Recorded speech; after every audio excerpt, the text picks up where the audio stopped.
Good day all. I'm Amigo, my surname is Box.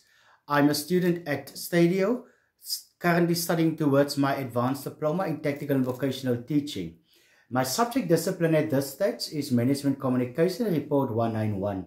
This assignment investigated views of different philosophies, namely Western, as well as the African philosophy, with the content at hand, and also to explain the philosophical ideas and the creative methods that can be applied and or utilized into my subject curriculum and or my subject discipline as mentioned.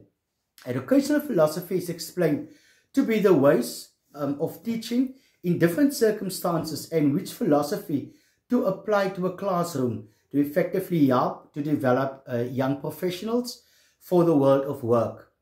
The philosophy I chose is in line with those of Emerson. It's actually his philosophy, Emerson's philosophy, and how to integrate his approach where students will be capacitated to promote critical thinking and practicality, also to help them to build confidence and use relevant technology to their advantage.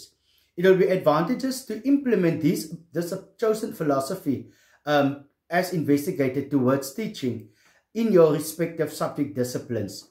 Thank you for listening to this short video. I really appreciate it. I hope this was an informative session. Thank you.